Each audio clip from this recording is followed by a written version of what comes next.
MHz. Rádio Câmara Brasília. A sintonia do cidadão.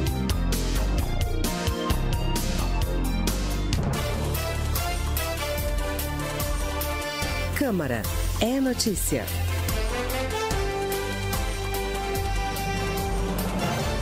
Uma hora 30 minutos, boa tarde. Hoje é sexta-feira, 3 de março de 2017. Começa agora o Jornal Câmara é Notícia e esses são os destaques de hoje. Rodrigo Maia diz que busca acordo para a votação de projetos sobre terceirização ainda este mês. Após encontro com o ministro da Fazenda, o presidente da Câmara também defendeu a aprovação da reforma da Previdência na forma como chegou ao Congresso. Relator deve apresentar neste mês proposta de mudança no Estatuto da Criança e do Adolescente. Senado vai analisar projeto aprovado na Câmara que protege crianças e adolescentes vítimas de violência. E ainda, relatora deve manter limite de 2 salários mínimos para acesso ao cartão reforma. Boa tarde, Ana Raquel. Boa tarde, Eugênio. Boa tarde também aos nossos ouvintes. E a gente lembra que está ao vivo no YouTube, em câmara.leg.br/YouTube. E a gente começa o jornal de hoje com informações sobre o encontro que o presidente da Câmara, Rodrigo Maia, teve há pouco com o ministro da Fazenda, Henrique Meirelles, em que vários assuntos da pauta econômica foram debatidos. O presidente da Câmara disse que busca um acordo para a votação de projetos sobre terceirização ainda este mês. E Rodrigo Maia também defendeu a reforma da Previdência na forma como o texto chegou aqui à Câmara. Quem tem os detalhes ao vivo é o repórter Luiz Gustavo Xavier. Boa tarde, Luiz. Boa tarde, Ana. O presidente da Câmara, Rodrigo Maia, se encontrou hoje aí com o ministro da Fazenda, Henrique Meirelles, e também com o secretário da Previdência, o Marcelo Caetano, e conversando com os jornalistas, ele defendeu aí a aprovação pela Câmara do projeto que estava no Senado, que regulamenta a terceirização e permite que as empresas possam terceirizar qualquer ramo de sua atividade, inclusive a chamada atividade fim. Maia se encontrou com o ministro da Fazenda e informou que pretende pautar o projeto ainda neste mês no plenário da Casa. O texto foi apresentado há 19 anos, ainda no governo Fernando Henrique Cardoso, e aprovado pela Câmara em 2002 e sofreu modificações no Senado. Se esse texto vindo para cá, e for aprovado da forma como o Senado colocou, ele vai ser já logo sancionado pelo presidente Michel Temer, Ana. Segundo o Rodrigo Maia, nas palavras dele, esse projeto vai servir como um grande avanço para garantir segurança jurídica dos empregos terceirizados, que segundo ele são milhões no Brasil e vivem uma enorme insegurança. Atualmente, a jurisprudência do Tribunal Superior do Trabalho proíbe terceirização da principal atividade da empresa, chamada atividade fim, e autoriza a contratação apenas para atividades meio. Um projeto aprovado pela Câmara em 2015 abriu essa possibilidade. No entanto, esse tema ainda precisa ser apreciado pelo Senado, é um tema polêmico, então ele precisa de muita discussão, e se esse projeto for votado já na próxima semana, ele pode já ser sancionado diretamente aí pelo presidente Michel Temer, Ana. Entendo, Luiz. Então, quer dizer, há aí duas propostas, uma no Senado, uma aqui à Câmara, e as duas pode ser que avancem mais rapidamente, permitindo essa sanção pelo presidente Michel Temer. E sobre a Previdência, o que o presidente Rodrigo Maia falou? Ele, na verdade, o tema principal desse encontro com o ministro da Fazenda, Henrique Meirelles, e o secretário da Previdência, o Marcelo Caetano, foi para tratar justamente da reforma da Previdência e da tramitação dele aqui na Câmara. Ele foi pedir esclarecimentos sobre os pontos mais polêmicos da reforma. E, segundo o Rodrigo Maia, ele não foi pedir mudanças ao governo, mas sim buscar esclarecimentos sobre esses pontos. E ele defendeu aí que ele foi convencido pela equipe econômica do governo de que o projeto é defensável e que ele defende aí o projeto da forma como o projeto foi encaminhado. Ele defende um diálogo muito forte com todos os líderes do governo, com todos os segmentos da sociedade, mas ele reforça aí que os pontos apresentados pelo governo são defensáveis. Entre esses pontos aí polêmicos, que estão a idade mínima de 65 anos para homens e mulheres, as mudanças nas regras de transição para quem está próximo aí de se aposentar, alterações nas regras do BPC, que são aqueles benefícios das prestações continuadas para idosos, portadores de pessoas com deficiência, e a contribuição previdenciária do trabalhador rural. Segundo ele, nas palavras dele, esses pontos polêmicos são defensáveis E a própria aposentadoria rural é plenamente defensável. Só queremos um sistema que todos participem, mesmo que participem com uma pouca quantidade de recursos. Ele também reafirmou que vai se empenhar pessoalmente para aprovar a reforma da Previdência. Nas palavras dele, é a reforma mais importante que o Brasil vai ter esse ano e a reforma dos últimos anos para auxiliar o Brasil a organizar o equilíbrio das contas públicas. Ana. Tá ok, então, Luiz. Muito obrigada pelas informações. Ana, só posso... Sim, claro. Só mais uma coisa. Ele também aí voltou a falar, foi questionado aí sobre o projeto de recuperação fiscal e também vai tentar votar isso na próxima, sem ser essa semana, na próxima semana. Então, daqui a uns 15 dias aí vão ter votações bem polêmicas, que é esse projeto de recuperação fiscal que o governo mandou, das contrapartidas, que exige contrapartidas dos estados para autorizar aí uma flexibilidade na lei de responsabilidade fiscal. Então, daí a 15 dias deve ter aí votações tanto do projeto de terceirização quanto esse de recuperação fiscal, que para ele é muito importante porque vai ajudar os estados a recuperar em situação financeira difícil, né, em situação calamitosa, a recuperar aí seus investimentos e promover um ajuste fiscal importante aí, Ana. E, Luiz, sobre esse assunto da recuperação fiscal, o presidente chegou a comentar sobre essas contrapartidas que chegaram, porque uma polêmica grande em relação se o Congresso vai ou não votar favoravelmente essas contrapartidas, como, por exemplo, que os estados privatizem algumas empresas públicas, não concedam aumento aos servidores, não façam concursos, são medidas bastante duras. Ele comentou alguma coisa nesse sentido, se há uma possibilidade de acordo? Ele falou, das palavras dele, pode colocar entre aspas, vou defender que a gente possa colocar e garanta o teor dessas contrapartidas, que são muito importantes para o Rio e para o Rio Grande do Sul. Então, ele vai defender aí que o projeto seja aprovado da maneira como o governo mandou. Mas, na semana retrasada, ele disse aí que o projeto vai encontrar resistência, então é preciso uma negociação aí ampla e bastante um diálogo amplo aí com a base com os deputados da oposição para aprovar esse governo, já que é um projeto de lei complementar e precisa aí de uma maioria absoluta para votar, ou seja, mais de 257 votos a favor. Então, precisa uma negociação bem ampla aí desse tema, Ana. Com certeza, Luiz. Muito obrigado. Se você tiver qualquer outra informação, é só nos avisar aqui que a gente coloca ao vivo novamente. Ok, boa tarde. Boa tarde. E o presidente da Comissão Especial da Reforma da Previdência, o deputado Carlos Marum, do PMDB do Mato Grosso do Sul, também conversou com a nossa produção há pouco. Isso mesmo, Eugênio. O deputado Carlos Marum informou que trabalha para que a reforma da Previdência seja votada na comissão na primeira quinzena de abril e no plenário na segunda quinzena. Segundo o deputado, após as audiências públicas e o seminário internacional sobre o tema, a comissão irá fazer o debate político e é possível que nessa fase sejam consolidadas algumas alterações no texto encaminhado pelo governo. Carlos Marum ressaltou, no entanto, a necessidade de manutenção das metas do projeto, ou seja, de uma idade mínima para a aposentadoria, mesmo que diferente para homens e mulheres ou alguma categoria, e de sustentabilidade do sistema. Marum reconheceu que a batalha não vai ser pequena, mas avalia que, ao final, os deputados conseguirão votar um projeto que aprimore o que o governo apresentou e atenda da melhor forma possível à população brasileira. 1h38. Relator quer apresentar até o fim de março novo substitutivo para 53 propostas de revisão das medidas socioeducativas aplicadas a menores infratores. O texto altera o Estatuto da Criança e do Adolescente e é defendido por parlamentares contrários à redução da maioridade penal aprovada pela Câmara em 2015, mas ainda em tramitação no Senado. Mais detalhes você acompanha agora na reportagem de José Carlos Oliveira. Em 2014, o deputado Carlos Sampaio, do PSDB paulista, chegou a apresentar um substitutivo que eleva de 3 para 8 anos o tempo máximo de internação dos jovens infratores. Porém, o texto não chegou a ser votado. O novo relator, deputado Aliel Machado, da Rede do Paraná, disse que vai priorizar as melhores sugestões para corrigir os atuais equívocos do ECA e adequá-lo às diferentes e complexas realidades regionais dos jovens infratores. O relatório de Aliel já tem cerca de 100 páginas e deve ser divulgado até o fim de março.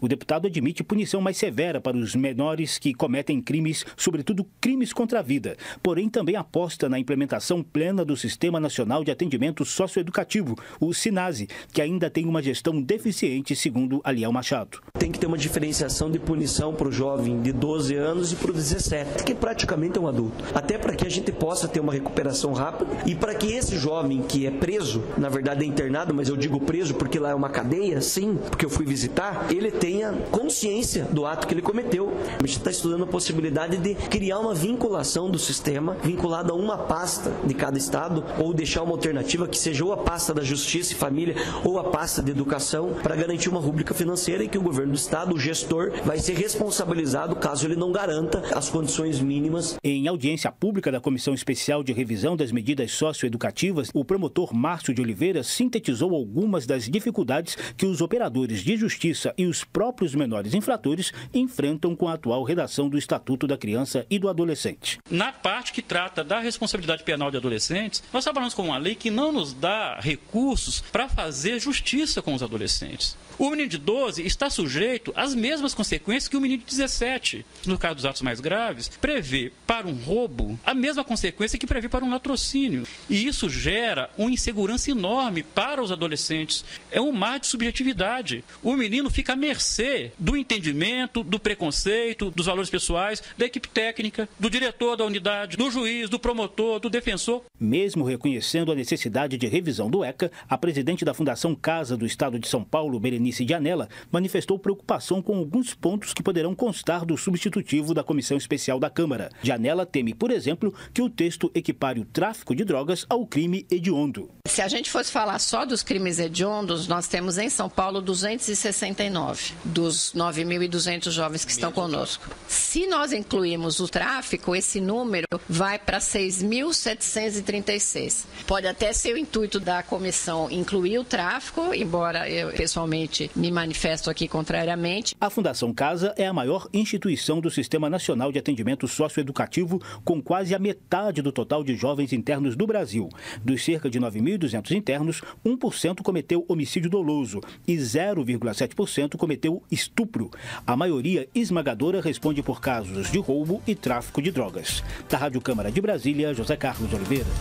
Câmara dos Deputados aprova a proposta que estabelece regras para atendimento de crianças e adolescentes vítimas ou testemunhas de violência física, psicológica ou sexual.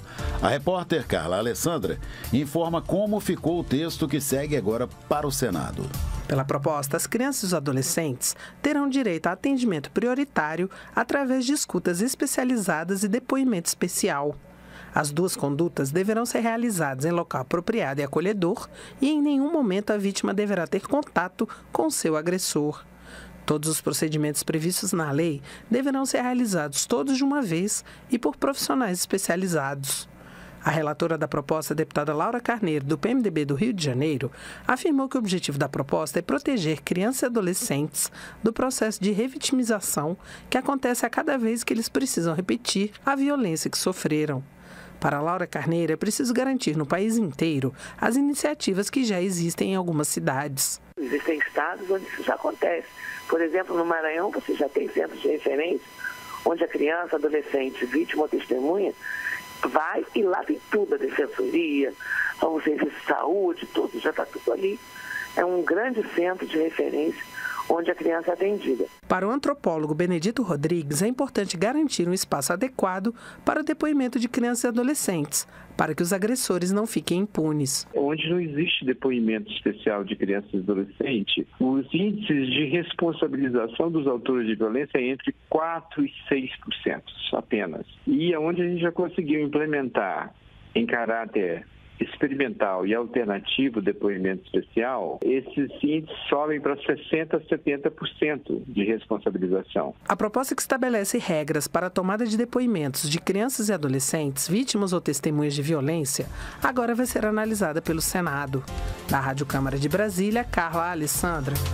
1h44. O presidente Michel Temer sancionou com 8 vetos a lei que altera a estrutura da Empresa Brasil de Comunicação, a EBC. A norma vem de uma medida provisória aprovada pela Câmara e pelo Senado. O texto acaba com o Conselho Curador, põe fim ao mandato do presidente da estatal, que poderá ser substituído a qualquer momento, e determina que a empresa será administrada por um Conselho de Administração e por uma diretoria executiva, contando ainda com o Conselho Fiscal e o Comitê Editorial e de Programação. Este Comitê Editorial e de Programação deverá ser integrado por 11 profissionais da área de comunicação, representando segmentos da sociedade cujo mandato será de 2 anos sem recondução. Uma das condições exigidas para a vaga no colegiado é a inexistência de filiação partidária. O presidente Michel Temer vetou trechos incluídos na medida provisória pelos parlamentares. Entre eles, aqueles que permitiam ao Comitê Editorial e de Programação decidir sobre planos editoriais propostos pela diretoria executiva para os veículos da EBC, tratar sobre alterações na linha editorial da programação veiculada pela EBC e convocar audiências e consultas públicas sobre conteúdos produzidos. Outro item vetado é o que previa mandato de 4 anos para os membros da diretoria executiva e dispositivo que determinava a nomeação do diretor-presidente da estatal pelo presidente da República somente após a aprovação de sua indicação pelo Senado Federal. 1h45. A renda familiar para direito a acesso ao programa habitacional Cartão Reforma deve ser mantida em 2 salários mínimos. Essa é a intenção da relatora senadora Ana Amélia.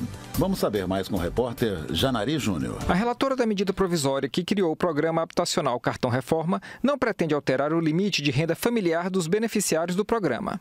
Lançado pelo governo federal no final do ano passado, o Cartão Reforma é um subsídio que o governo dará às famílias com renda bruta de até R$ 1.800 para a compra de material de construção para a reforma da residência. Das 42 emendas apresentadas por deputados e senadores, pelo menos 6 propõem a ampliação desse valor, que equivale hoje a cerca de 2 salários mínimos. O governo paulista também quer um teto maior, de 3 salários mínimos, sob a alegação de que o limite é baixo diante da renda média do Estado. Mas a senadora Ana Amélia, do PP Gaúcho, disse que o aumento do limite dilui o foco do programa, que é atender os mais pobres. O objetivo do programa é social. Então, o limite de 2 salários mínimos é, nesse momento de muita gente desempregada, é uma situação de absoluta questão de justiça social. Do ponto de vista social, mesmo que seja absolutamente legítima a demanda de São Paulo e de outros estados, que seja mantidos 2 salários mínimos como base para a renda. A medida provisória deve ser votada no dia 15 de março, segundo o calendário acordado entre os integrantes da comissão mista que analisa o texto do governo. Da Rádio Câmara de Brasília, Janari Júnior. Bom, e em debate recente na Comissão Especial sobre a medida provisória do Cartão Reforma, o diretor do Departamento de Melhoria Habitacional do Ministério das Cidades, Álvaro César Lourenço, disse que o programa já tem disponível R$ 1 bilhão no orçamento deste ano. O valor é o dobro do divulgado pelo Ministério no ano passado. Ele informou também que o governo trabalha com uma média de financiamento de R$ 9 mil por família. Durante os debates, o deputado Zé Geraldo, do PT do Pará, criticou o fato de o Cartão Reforma limitar o saque por família, sem considerar as diferenças de preços de materiais de construção entre as regiões. Ele afirmou também que a meta do governo de beneficiar 100 mil famílias por ano fica longe do déficit habitacional do país, que seria de 8 milhões de moradias. Se a intenção do governo, do Ministério, é boa, provavelmente os resultados não serão bons. A próxima reunião da Comissão Especial sobre o Cartão Reforma está marcada para a próxima quarta-feira, 8 de março. 1h48. A partir da próxima segunda-feira, a Câmara vai abrir inscrições para o processo seletivo do mestrado em Poder Legislativo. O curso, com duração de 2 anos, é ministrado pelo Centro de Formação, Treinamento e Aperfeiçoamento da Câmara, o CEFOR. O mestrado tem por objetivo aprimorar a atuação do Poder Legislativo por meio da profissionalização de seus servidores e de outros cidadãos que atuam junto ao Parlamento. Podem participar do processo seletivo todos os interessados que tenham tenham concluído o curso de graduação em nível superior reconhecido pelo Ministério da Educação. E esse curso ele não é restrito a servidores da Câmara. Serão oferecidas 21 vagas, divididas em 7 vagas para cada linha de pesquisa.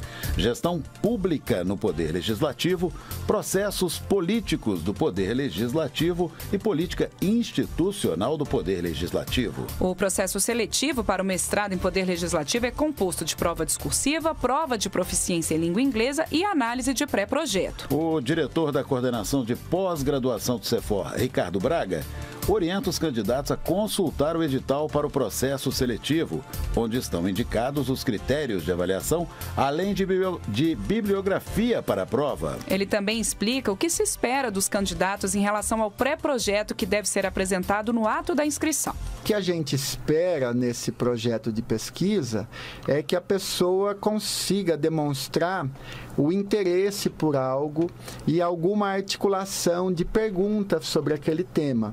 Nós entendemos, claro, que um aluno que inicia o curso, ele está se preparando nessa vida também de pesquisa. Esse pré-projeto, então, ele é algo relativamente simples, mas que o aluno precisa demonstrar, olha, eu entendo, eu acompanho algum assunto, eu tenho perguntas sobre esse assunto, como eu compreendo isso, como que eu penso em fazer. Então, como processo seletivo, a gente chama até de pré-projeto, não é um projeto pronto, acabado. É a oportunidade do aluno demonstrar os rudimentos dessa capacidade de pesquisa. Ricardo Braga destaca que o CEFOR vai realizar no próximo dia 9 2 oficinas sobre projetos de pesquisa. O prazo para inscrição no processo seletivo do mestrado em Poder Legislativo se encerra no dia 7 de abril e as aulas estão previstas para começar em agosto. Outras informações podem ser obtidas no site da Câmara dos Deputados na aba superior da página Responsabilidade Social, no item Educação Legislativa, Pós-Graduação. 1h50. Estudo da consultoria aqui da Câmara contesta a obrigatoriedade de se acender os faróis dos veículos durante o dia nas estradas brasileiras. A reportagem é de Igor Kaique. Uma publicação legislativa analisou a regulamentação da lei que obriga a transitar com os faróis acesos no período diurno para aumentar a segurança no trânsito. A consultora Fátima Oliveira, autora do estudo publicado no site da Câmara, afirma que a regulamentação do uso de farol durante o dia é inspirada na legislação de países da Europa. Segundo a autora, países como Suécia, Noruega e Finlândia regulamentaram o uso de farol para garantir a segurança do trânsito durante o inverno, que dificulta a visibilidade nas rodovias. Contudo, esses países apresentaram estudos que comprovaram a eficácia dessa obrigatoriedade apenas localmente. Por isso, segundo Fátima Oliveira, esses mesmos estudos não poderiam ser usados no Brasil. Você não pode pegar esses estudos e transportá-los para o país, para o nosso país. Não, isso é impossível. Por quê? Porque nós temos clima diferente, é importante considerar as condições climáticas. Eles tinham a boa intenção na busca de diminuir os acidentes de trânsito, para tornar os veículos mais visíveis aos outros, aos pedestres, aos outros motoristas. Essa é a intenção. Realmente, digamos assim, a motivação é positiva. Agora, ela não veio justificada com um estudo que desse base. Para a consultora Fátima Oliveira, os estudos brasileiros sobre o tema deveriam ser feitos muito antes de a lei ser aplicada. Do ponto de vista científico, essas pesquisas teriam que ter sido realizadas 3 anos antes da aplicação da lei e 3 anos depois. Aí você realmente tira um quadro para lhe dar sustentação na sua posição. Outro ponto criticado pelo estudo foi a questão das lâmpadas usadas nos faróis. Em carros de outros países, o farol dispõe da tecnologia Daytime One Light, a DRL, também conhecida como farol de LED, que ajuda a melhorar a visibilidade durante o dia. Segundo a autora, os carros brasileiros não dispõem dessa tecnologia e isso pode prejudicar os motoristas. A recomendação de Fátima Oliveira, no entanto, é que mesmo sem comprovação científica sobre a eficácia da lei no Brasil, os motoristas devem cumprir a lei e manter as luzes do farol baixo acesas ao longo do dia em qualquer via dentro das cidades, independentemente da existência de iluminação pública. Da Rádio Câmara de Brasília, Igor Kaique. 1h53. O Brasil é recordista em consumo de agrotóxicos no mundo. Mais uma proposta em discussão na Câmara pretende reduzir essa marca. Os detalhes com Silvia Munhato. A Câmara deve instalar nos próximos dias comissão especial para analisar o projeto que cria a Política Nacional de Redução de Agrotóxicos. A proposta foi uma sugestão da Abrasco, Associação Brasileira de Saúde Coletiva, à Comissão de Legislação Participativa. De acordo com a associação, o Brasil é o maior mercado de agrotóxicos do mundo, ultrapassando a marca de 1 milhão de toneladas por ano, o que equivale a um consumo médio de 5,2 quilos de veneno agrícola por habitante. A média dos Estados Unidos, em 2012, era de 1,8 quilos por habitante. O Instituto Nacional do Câncer também tem alertado para o perigo da situação para a saúde das pessoas. O deputado Bongás, do PT do Rio Grande do Sul, diz que vai defender a aprovação do projeto. Nós temos que reduzir os agroquímicos em cima daquela produção de alimentos que nós consumimos e que é geradora de doenças e depois nunca tem recursos suficientes para nós pagarmos o câncer, para nós fazermos tratamentos de saúde. Nós precisamos evitar isso. E, infelizmente, nós temos no Brasil, lá de 2001 até 2011, a venda de agrotóxicos no Brasil subiu de 2 bilhões de dólares para 8,5 bilhões de dólares. A política nacional proposta pretende monitorar o uso de agrotóxicos no país e estimular o uso de sistemas de produção orgânicos e de base agroecológica. Também seriam privilegiadas técnicas de manejo sustentável para o controle dos problemas fitossanitários. O texto determina ainda a proibição do uso de agrotóxicos nas proximidades de moradias, escolas, recursos hídricos, áreas ambientalmente protegidas e áreas de produção agrícola orgânica ou agroecológica, e procura tornar mais transparente o uso de organismos geneticamente modificados. Da Rádio Câmara de Brasília, Silvia Munhato.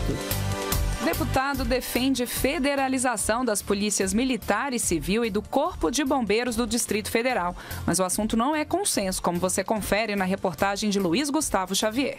Laerte Bessa, do PR do Distrito Federal, argumenta que a medida vai melhorar a gestão da segurança pública na capital do país. As 3 polícias, elas são organizadas e mantidas pela União e nada mais importante do que retorná-las à sua origem, retorná-las, porque a instrução é clara, ela dá apenas a gestão para o governo do Distrito Federal. Mas quando ela é mal gerida, como está acontecendo no Distrito Federal, nós temos que retorná-la à União, porque a Polícia Federal hoje é um exemplo para o país e para o mundo.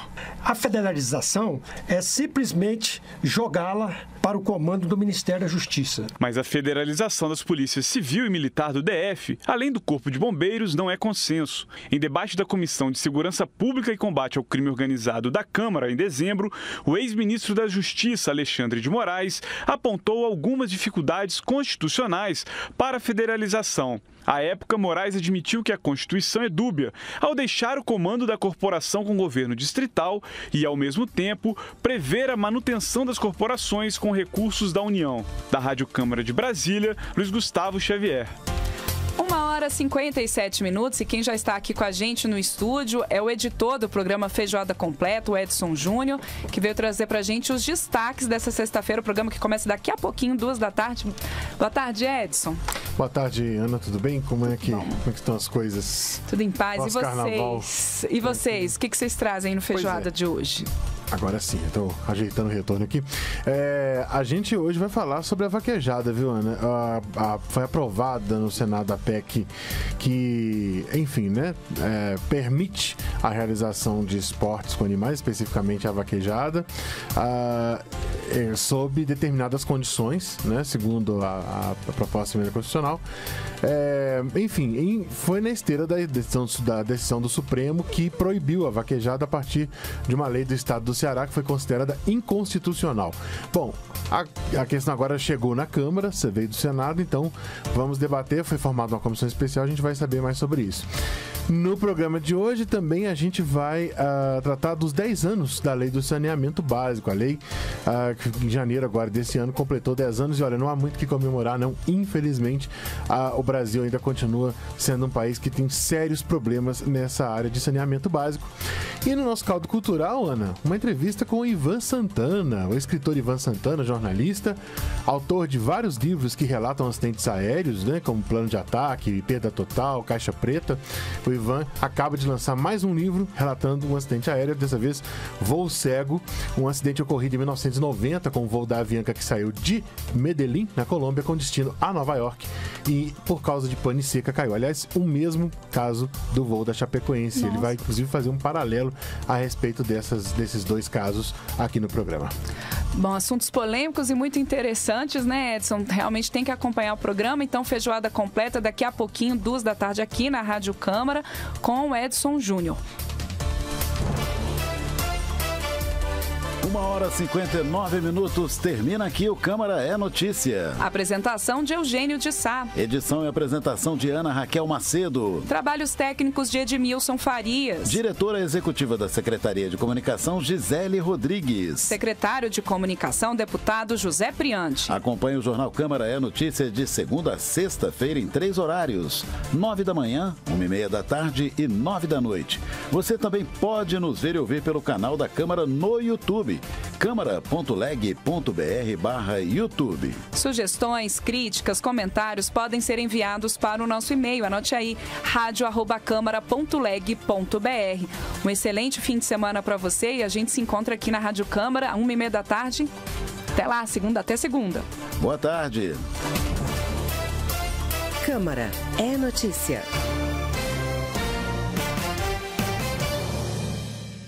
ZYC